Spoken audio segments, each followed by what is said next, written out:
సార్లు కలిసిన ఎంపీలతో కలిసిన ఆయనకు ఆలోచన రాలేదు. నువ్వు దేశానికి మొట్టమొదటి ఓబీసీ ప్రధానమంత్రి అయినావు, న్యాయం చేయాలి.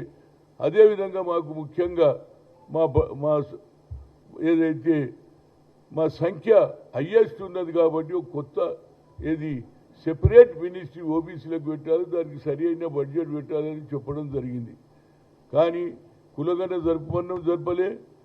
ఇప్పుడు వాళ్ళకు ఒక ఆలోచన వచ్చింది. రాహుల్ గాంధీ గారు కన్యాకుమారి నుంచి కశ్మీర్ తరచిన తర్వాత తెలంగాణలో బీసీలు మూకుమ్మడిగా కాంగ్రెస్ను గెలిపించిందన్న ఉద్దేశంతో వారికి ఒక కొత్త ఆలోచన వచ్చింది. జనగణం ఏం కూడా చేస్తామన్నారు. నేను చాలా సంతోషపడ్డా. అరే, మొట్టమొదటిసారి నరేంద్ర మోడీ జనగణ కానీ 33 షరతులు పెట్టారు. ఆ 33 షరతుల్లో ఒక షరతు ఏంటంటే whether the head of the house holding belongs to schedule caste, schedule tribe and others అని. మేము అదర్స్లో వస్తాంరా బాబు. మా సంఖ్య ఎక్కువ ఉన్నది, ఎస్సీ ఎస్టీల కంటే ఎక్కువ సంఖ్య మాది ఉన్నది. కానీ మా జనగణలో మా కులగణ జరగకపోతే మాకు న్యాయం ఎక్కడ జరుగుతుంది అనేది మా ఆలోచన. ఎందుకంటే కేంద్ర ప్రభుత్వం ఏదైతే హోమ్ మినిస్ట్రీ ద్వారా వచ్చిందంతా ఎవరైతే అమిత్ షా చేతిలో ఉంటుంది. ఏ ఐఏఎస్ కానీ ఏ ఐపీఎస్ కానీ దాని ప్రకారంగా వాళ్ళు ఇక్కడ తెలంగాణలో ఉన్నటువంటి చీఫ్ సెక్రటరీ రామకృష్ణ గారు ఒక తెలంగాణ రాజపత్రం అని తీయడం జరిగింది.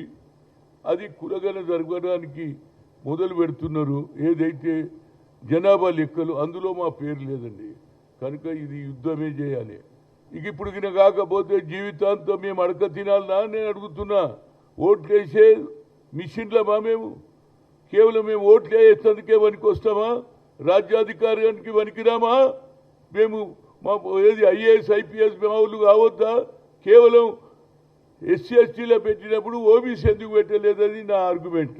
దాని గురించి నా ఉద్దేశంలో తప్పనిసరిగా ఏ విధంగానైతే గతంలో 10 జిల్లాలు తిరిగానో అదేవిధంగా 10 జిల్లాలు తిరుగుతా.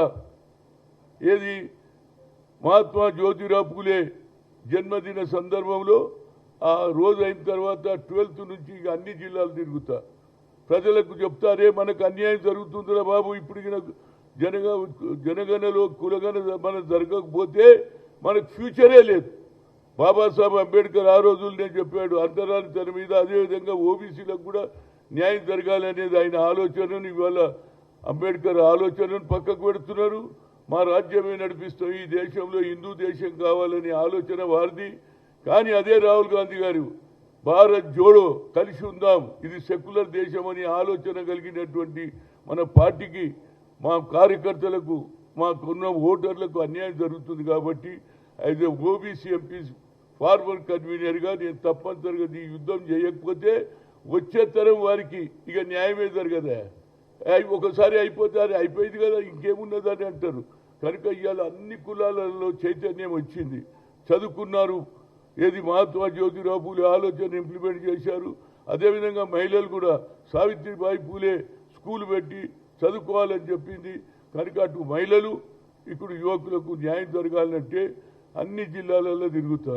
ఉమ్మడి జిల్లాలలో తిరిగి ఈ యుద్ధం మనం చేయకపోతే ఒకసారి కేంద్రం ఒక ఆలోచనతో ఈ ఇంప్లిమెంట్ చేసిన తర్వాత మనకు అడిగే అవకాశం ఉండదు. అంతేందుకు రాహుల్ గాంధీ గారికి చెప్పా, అయ్యా నువ్వు తప్పనిసరిగా 9th షెడ్యూల్లో పెట్టి ఈ తర్వాత 50 సీలింగ్ను ఎత్తేస్తేనే మాకు న్యాయం జరుగుతుంది, ప్రైవేట్ బిల్లు పెట్టాలంటే దానికి కూడా ఆయన ఒప్పుకున్నాడు. కానీ ఇప్పుడు ఈ పెట్టిన ఏదైతే ఆలోచన ఉన్నదో వాళ్ళు కూడా అంటారు రేపు ఆయన బిల్లు పెడతారు. ఆల్రెడీ జనగణన జరుగుతుంది కదనే, ఇంకేం నీకు ప్రైవేట్ బిల్లు ఇవ్వాలని అక్కడ కూడా మాకు మొండి చేయాలని చూస్తున్నారు. కాబట్టి తప్పనిసరిగా జిల్లాలలో ఉన్న ప్రతి పౌరుడు, ప్రతి స్త్రీ మనకు అన్యాయం అట్టడుగున ఉన్నాం. ఈనాడు కూడా సంచార జాతులు అనుకో, ఒడ్ల రోడ్ అనుకో, కమ్మ రోడ్ అనుకో, సాకలోడ్ అనుకో, మంగళవాడ అందరికీ కూడా చదవాలని ఉన్నది. అలా గొర్రెలు కాసేటోడు కూడా నేను కాయనే నేను చదువుకుంటా అంటున్నారు.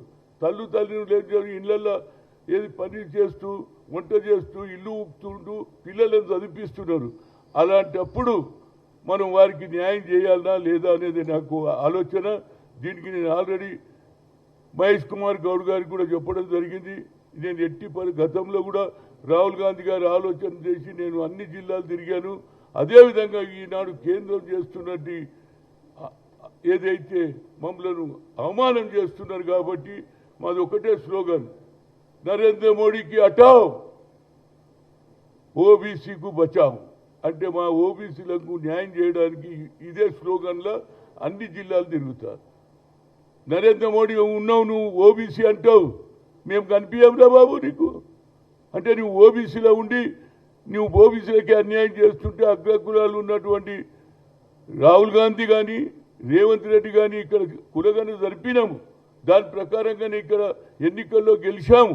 అదేవిధంగా జరిగినటువంటి ఏది లోకల్ బాడీస్లో కూడా మా స్ట్రెంత్ పెరిగింది, మా సంఖ్య ఎక్కువ ఉన్నది కాబట్టి సర్పంచులు అయ్యారు, చైర్మన్లు అయినరు, వైస్ చైర్మన్లు అయినరు. కాబట్టి ఈ యుద్ధం కొనసాగించడానికి నేను నిర్ణయం చేసుకున్నా. తప్పనిసరిగా ఎవడో ఒకడు మాట్లాడుకుంటే ఒక రేప్ జరుగుతుంటుంది అనుకో, మనం చూసి ఊరుకుంటే మనం కూడా రేప్ చేసిన వాళ్ళం అవుతాం. కాబట్టి తప్పనిసరిగా ఈ యుద్ధం కొనసాగుతుంది. ప్రతి 12 నేను ఫస్ట్ మహబూబ్నగర్ పోతున్నా, ఆ తర్వాత కంటిన్యూస్గా ఇతర జిల్లాలలో 10 జిల్లాలలో తిరిగి ప్రజలను మేలుకోలు చేసి ఈ ఇంక్లూడ్ జనగణనలో ఓబీసీ ఇంక్లూడ్ అయ్యే వరకు అందులో ఎస్సీ ఎస్టీలో ఉన్నారు, అందులో మళ్ళీ ఓబీసీలు ఉన్నారు, మైనార్టీలు ఉన్నారు. వీళ్ళందరికీ అవసరం లేదా? రాజ్యాంగంలో రావాలని లేదా? రాజకీయ అధికారం చేయాలని రాలవద్దా? ఐఏఎస్ కావద్దా? ఐపీఎస్ కావద్దా? ఎంతసేపు మేము అడక తినాలిరా బాబు? మీకు ఒకటే ఆలోచన, గతంలో నువ్వు చెప్పినావు. ఇవాళ రిమోట్ కంట్రోల్ ఎవరు? ఏది డాక్టర్ మన్మోహన్ సింగ్ ప్రధానమంత్రి ఉన్నప్పుడు రిమోట్ కంట్రోల్ సోనియా గాంధీ చేతులు అన్నావు. ఇవాళ నీ రిమోట్ కంట్రోల్ మోహన్ భగత్ చేతిలో ఉన్నదా లేదా? ఆర్ఎస్ఎస్ వాళ్ళ ఆలోచన ఒకటే, ఈ దేశాన్ని ముక్కలు చేయాలని, ఈ దేశాన్ని ఏది అడక తినే పరిస్థితి చేయాలి అనేది మీ ఆలోచన. ఈ భారతదేశంలో సెక్యులర్ దేశంగా అన్ని కులాలను అన్ని మతాలను ఆదరించే కాంగ్రెస్ పార్టీకి తప్పనిసరిగా ఫైట్ చేస్తేనే మనకు న్యాయం జరుగుతుంది. ఎందుకంటే నరేంద్ర మోడీ ఆయన ఏదనుకున్నాడో అది చేస్తున్నాడు, తెలుసుకున్నాడు. అమిత్ షా తోటి ఇంటెలిజెన్స్ రిపోర్ట్ వచ్చింది. సార్ మొన్న జరిగినటువంటి ఎన్నికల్లో తెలంగాణ దిక్సూచి అయిపోయింది. ఇక్కడ బీసీలంతా మూకుడు, బీసీలు ఎస్సీలు మైనార్టీలు అంతా మూకుమ్మడిగా కాంగ్రెస్ ఓటేసింది కాబట్టి ఇక్కడ గెలిచింది. కనుక రాహుల్ గాంధీ తీసుకున్న ఈ నిర్ణయానికి వ్యతిరేకంగా ఈనాడు ఈ జీవో తీసేసి ఈ దీని ద్వారా సర్వే చేసి ఏది కుల సంఘం చేసి అందులో ఓబీసీలను పక్కకు పెట్టారు. కాబట్టి ఆ ఫైట్ కొనసాగిస్తారు. ఇక లాభం లేదండి, ఇక ఫైట్ చేయకపోతే రాదు. ఇప్పటికే కార్యకర్తలందరూ బాధపడుతున్నారు. ఏమి రాబోయి మాకు సంగతి ఏంది, ఈసారి మేము ఎమ్మెల్యేలు అవుతామను. దానివల్ల వచ్చే ఏది డీలిమిటేషన్లో మాకు సంఖ్య కూడా తగ్గిపోతుంది, అసెంబ్లీలో కానీ పార్లమెంట్లో కానీ.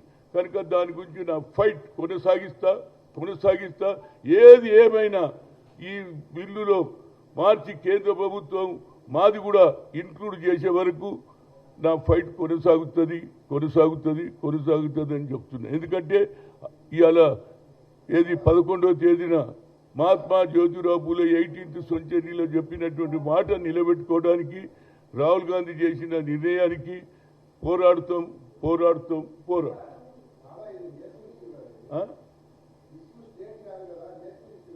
ఏమంటావు?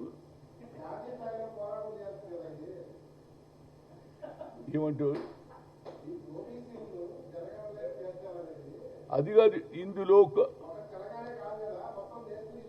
అవును, మరి ఇక్కడ మొదలు పెడితే అన్ని దేశాలలో షురు అవుతుంది కదా, ఎవడో మాట్లాడుతాడు. నేను అనేది తెలంగాణలో ఒక దిక్సూచి అయింది. మొట్టమొదటిసారిగా కులగన చేసినట్టు ఏకైక వ్యక్తి అది రేవంత్ రెడ్డి. అది రాహుల్ గాంధీ మాట ఈయన చేసింది. కాబట్టి ఇది అన్ని రాష్ట్రాలలో రావాలంటే ఇక్కడి నుంచే యుద్ధం.